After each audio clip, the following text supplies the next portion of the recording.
ગ્રાહક સુરક્ષાના પગલાં સમિતિના પ્રમુખ શ્રી મુકેશભાઈ પરીખ કે જેઓ છેલ્લા 54 વર્ષથી જાહેર જીવનમાં સક્રિય પીઠ આગેવાન મજબૂત અસરકારક ટીમથી કાર્યભાર સંભાળી રહ્યા છે, ત્યારે આવો સાંભળીએ તેમના તરફથી નવા વર્ષ નિમિત્તનું શું સંદેશ આપવામાં આવે છે।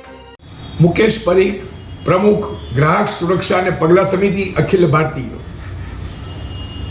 વર્ષ 2026ની દેશના 140 કરોડ ગ્રાહકોને શુભેચ્છાઓ। ગ્રાહક શોષણ મુક્ત નૂતન ભારતનું નવનિર્માણ।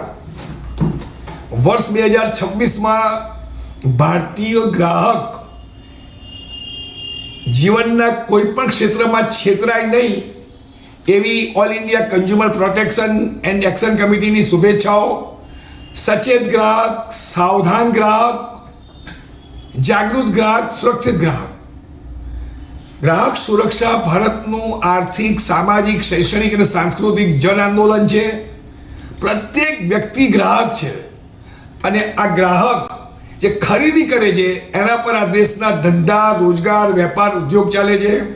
ગ્રાહકની ખરીદી પર આ દેશની ભારત સરકાર, તમામ રાજ્ય સરકારો, કોર્પોરેશન, પંચાયતો અને કરોડો લોકોના ઘરનું ભરણ પોષણ થાય છે। તો આ ગ્રાહક સૌથી વધુ અગત્યની વ્યક્તિ છે। રાષ્ટ્રપિતા પૂજ્ય મહાત્મા ગાંધીએ ગ્રાહકમાં ઈશ્વર સ્વરૂપ દર્શનનું મહત્વ આપણને સમજાવ્યું છે।